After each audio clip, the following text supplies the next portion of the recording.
Hello friends, welcome to our channel knowledge building solar. तो आज की वीडियो पीवीसी सॉफ्टवेयर में अपने सोलर पावर प्लांट की नियर शेडिंग एनालिसिस की सेकंड वीडियो है।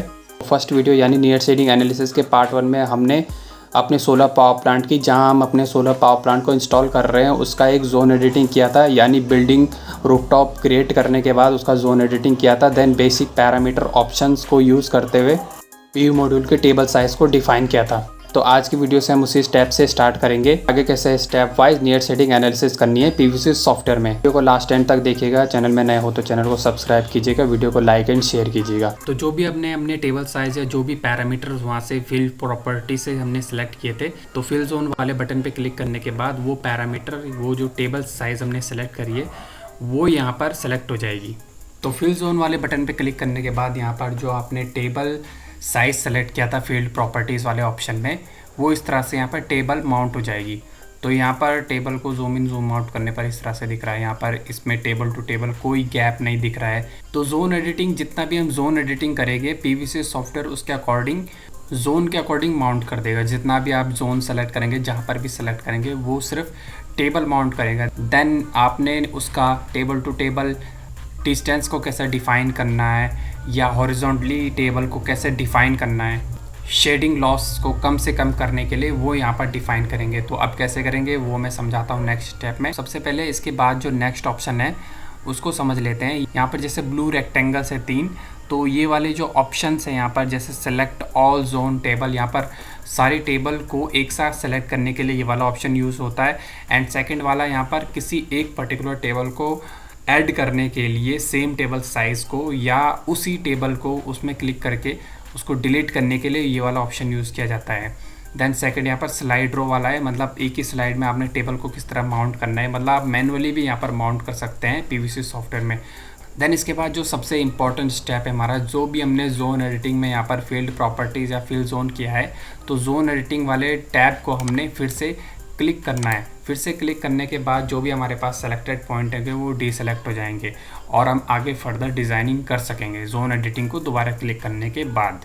देन अगर हम इसको 3D मोड में देखते हैं तो हमारी टेबल्स कुछ इस तरह से दिखेगी। तो आई बटन में क्लिक करने के बाद यहाँ पर जो माउस के लेफ्ट क्लिक से अगर मैं इस तरह से इसको मूव करता हूँ, तो यहाँ पर आप देख सकते हैं इसकी टेबल कुछ इस तरह से शो होगी। तो इसकी रो टू रो डिस्टेंस देखेंगे आप तो बहुत ही कम है, मतलब एक टेबल एक दूसरी टेबल, मतलब एक रो एक दूसरे रो में ओवरलैप होती दिखाई दे रही है इस तरह से। तो अगर इसका रियलिस्टिक व्यू में देखें तो यहाँ पर कुछ इस तरह से ये टेबल दिख रही है। तो अब हम इसमें अपना पिच, मतलब यहाँ पर रो टू रो डिस्टेंस को डिफ़ाइन करेंगे, जो हमारे पास टेबल टू टेबल डिस्टेंस होती है। तो अगेन हमने जोन एडिटिंग वाले टैब में क्लिक करना है, जो राइट साइड में हमारे पास ऑप्शंस होते हैं। और यहाँ पर जैसे पिच, ये वाला जो एज़मत के बाद सेकंड ऑप्शन है, पिच यहाँ पर 2.20 है। तो मैं अभी पिच रख देता हूँ यहाँ पर 3.30। तो जो भी आप एडिटिंग करेंगे जोन एडिटिंग वाले टैब में क्लिक करने के बाद देन अगेन यहाँ पर फिल जोन वाले ऑप्शन को क्लिक करना पड़ता है। तो अगेन मैं फिल जोन वाले ऑप्शन को अगर क्लिक करता हूँ, तो अगेन फिल जोन वाले ऑप्शन में क्लिक करने के बाद मैं जोन एडिटिंग वाले टैब को दोबारा क्लिक करूँगा। तो यहाँ पर टेबल्स की रो टू रो में डिस्टेंस कुछ इस तरह से बढ़ गया है। तो अभी हम इसमें क्या करेंगे, एक शेडिंग एनिमेशन करेंगे कि हमारे पास कितना बीम लीनियर लॉस हो रहा है। तो जो हमारे पास फोर्थ ऑप्शन है यहाँ पर जोन एडिटिंग के बाद शेडिंग एनिमेशन, तो शेडिंग एनिमेशन में क्लिक करने के बाद यहाँ per day of the year है, मतलब 12 दिसंबर 2021 यहाँ पर जो ये डेट है, मतलब हम सबसे पूरे ईयर का जो हमारे पास सबसे जो लोएस्ट सनपाथ डायग्राम होता है हमारे पास, जो जैसे मैंने अपनी पिछली वीडियो में जो होराइजन वाले टैब में जो सबसे कम सनपाथ होता है, वो हमारे पास दिसंबर के 21 डे में होता है। और यहाँ पर स्टैप ड्यूरेशन 15 मिनट को सिलेक्ट करते थे और एक बार एक एनिमेटेड करके, तो एक बार सन का एनिमेशन करके यहाँ पर शो करते हैं कि हमारे पास कितना बीम लीनियर लॉस हो रहा है। तो ग्रीन वाले बटन पे क्लिक करने के बाद यहाँ पर कुछ इस तरह से हमारे पास सन का मूवमेंट आएगा। यहाँ पर ईस्ट टू वेस्ट हमारे पास सन जा रहा है, ये वाला जो यहाँ पर SUN, जो यहाँ पर ये रेड लाइन है, और यहाँ पर दिखा रहा है बीम लीनियर लॉस 39.4%। तो ये बहुत ज़्यादा है, तो हम इसको कम करेंगे। तो शेडिंग एनिमेशन में क्लिक करने के बाद यहाँ पर अगेन हम जोन एडिटिंग वाले टैब में क्लिक करेंगे। तो जोन एडिटिंग वाले टैब में हमको अगेन अपनी पिच टू पिच को, मतलब रो टू रो डिस्टेंस को ज़्यादा करना पड़ेगा, ताकि टेबल टू टेबल शेडो कम से कम पड़े, क्योंकि अभी हमारे पास कोई शेडिंग एलिमेंट नहीं है, सिर्फ टेबल टू टेबल ही एक दूसरे पर शेड पड़ रहे हैं। तो जोन एडिटिंग वाले टैब में जाने के बाद अब इस बार मैं पिच डिस्टेंस रख देता हूँ 6.0 मीटर। तो 6.0 मीटर रखने के बाद अगेन मैं फिल जोन कर लेता हूँ। तो ये बताने का मेरा मतलब है कि जब भी आप pitch to pitch distance define करेंगे पीवीसी सॉफ्टवेयर में, तो आपको एक बार शेडिंग एनिमेटेड करके, मतलब शेडिंग वाले टैब पे क्लिक करने के बाद एक बार शेडिंग एनिमेशन करना है कि हमारे पास जो स्मॉलेस्ट डे होता है या स्मॉलेस्ट मंथ होता है सन पाथ का, वहाँ पर हमारे पास जो शेडिंग है, मतलब तो विंटर वाले सीज़न में हमारे पास जो सन का पोजीशन रहता है वो लो रहता है, तो उस सीज़न के पर्टिकुलर मंथ में हमारे पास जो टेबल टू टेबल शेडिंग है वो कम से कम पड़नी चाहिए।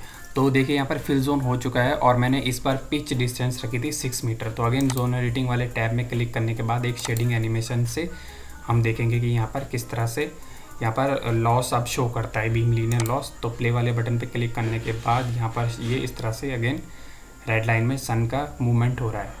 तो यहाँ पर आप देखेंगे जो बीम लीनियर लॉस है वो 7.1% हो रहा है।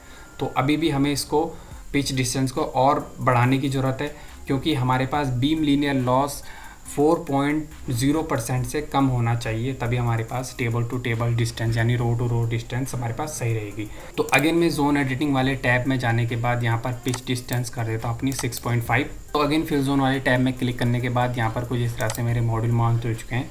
तो यहाँ पर जोन एडिटिंग वाले टैब में आपको दोबारा क्लिक करना है, जैसे मैं पहले बता चुका हूँ। और यहाँ पर आई बटन में क्लिक करने के बाद यहाँ पर आप देख सकते हैं कि मेरी टेबल कुछ इस तरह से माउंट हो चुकी है। तो फाइनल एक शेडिंग एनिमेशन करके देख लेते हैं कि हमारे पास बीम लीनियर लॉस क्या 4.0% से कम आ रहा है। तो यहाँ पर प्ले बटन पे क्लिक करने के बाद आप देख सकते हैं यहाँ पर बीम लीनियर लॉस, तो यहाँ पर लॉस हो चुका है हमारे पास 3.1%, जो कि हमारे पास काफ़ी कम है। ये हमारे पास मॉर्निंग टाइम और इवनिंग टाइम में जब सन की पोजीशन होराइजन में चली जाती है तो ओनली ये उसकी शेडिंग है। तो फर्स्ट रो की टेबल के अपर पार्ट से और जो सेकंड रो उसके जो पीछे जो भी रो हो गया हमारे पास सोलर मॉड्यूल की, उसकी रो के लोअर पार्ट के जो बीच का डिस्टेंस होगा वो हमारी पिच टू पिच डिस्टेंस कहलाएगी। ज़्यादातर ये डिस्टेंस हमारे पास 1.5 टाइम होती है, जो हमारे पास मॉड्यूल का जो टिल्ट एंगल होता है उसका जो परपेंडिकुलर हाइट होता है हमारे पास बैक साइड से, हमारे पास टेबल की बैक साइड की जितनी हाइट होती है टेबल टू ग्राउंड को टच करते हुए, वो हमारे पास उसका 1.5 टाइम होना चाहिए, वो जो सेकंड टेबल हमारे पास स्टार्ट होती है। देन जब भी आप अपनी बिल्डिंग को या अपने पैनल को, जिस तरह से मैंने यहाँ पर क्रिएट किया है, जब आप क्रिएट करोगे तो आपको कुछ पैरामीटर इस पेज में शो होंगे। जैसे कि यहाँ पर जो बॉटम साइड में देखेंगे आप, grid cell size, geographical perspective view और and X and Y distance, active area and total number of modules.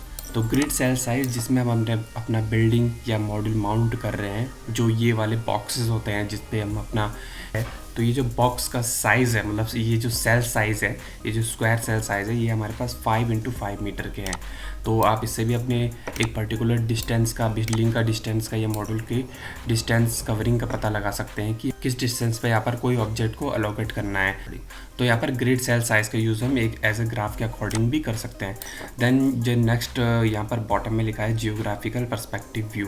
तो अगर जो मैंने यहाँ पर बिल्डिंग क्रिएट की है, अगर मैं इसको 3D वाले ऑप्शन, पॉइंट ऑफ व्यू वाले ऑप्शन में क्लिक करके देखूँ तो यहाँ पर आप देखेंगे पर्सपेक्टिव व्यू आ गया है। तो पर्सपेक्टिव व्यू, देन यहाँ पर एक्स एंड वाई साइड से अगर मैं इसको देखना चाहता हूँ तो ये टॉप व्यू हमारा है। तो जिस व्यू से भी हम अपने बिल्डिंग को या अपने प्लांट लोकेशन को देखेंगे यहाँ पर पीवीसी सॉफ्टवेयर में, तो उसके अकॉर्डिंग यहाँ पर वो व्यू शो करेगा।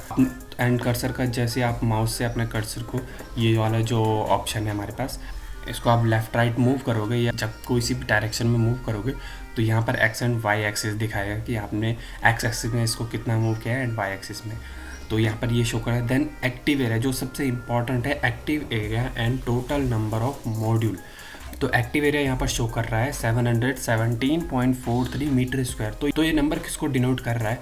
तो ये नंबर यहाँ पर जितना हमने यहाँ पर मॉड्यूल कवर कर दिया है, मतलब अगर आप देखेंगे कि ये जो मॉड्यूल्स हैं, यहाँ पर मैं इसको नॉन रियलिस्टिक कर देता हूँ। तो यहाँ पर जैसे इस बिल्डिंग में मॉड्यूल हैं, तो ये मॉड्यूल का जो टोटल माउंट हुआ है, जितना इसने एरिया कवर किया है, एक पर्टिकुलर रो ने जितना एरिया कवर किया है, फॉर एग्जांपल एक फ्रंट वाली रो ने मेरा 20 मीटर स्क्वायर एरिया कवर किया है।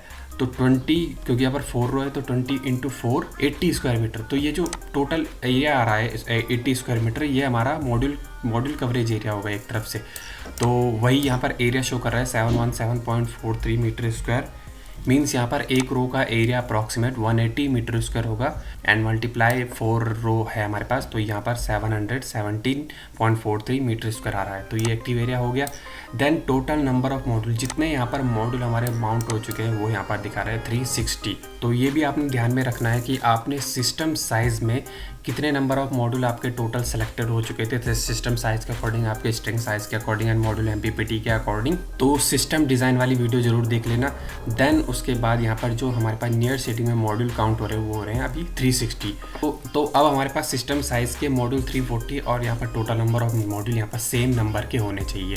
तो इससे पहले हम यहाँ पर ये सीख लेते हैं कि हमारे पास अगर अपनी रूफटॉप में मॉड्यूल में अगर कोई शेडिंग एलिमेंट आने वाला, जैसे हमारे पास कोई ममटे या कोई हमारे पास वाटर टैंक या किसी टावर की शेडो पड़ सकती है या जो भी एलिमेंट होते हैं शेडिंग के, तो उसको कैसे क्रिएट करना है सबसे पहले हम वो देख लेते हैं। तो फ्रेंड ये था हमारा PVC सॉफ्टवेयर में नियर शेडिंग एनालिसिस का पार्ट 2। अब नेक्स्ट पार्ट हमारा नियर शेडिंग एनालिसिस में जो शेडिंग एलिमेंट होते हैं उसको कैसे क्रिएट करना है वो हम सीखेंगे और उसका कैसे एक्यूरेट माउंटिंग किया जाता है, तो वो हम नेक्स्ट पार्ट में सीखेंगे। तब तक के लिए थैंक यू।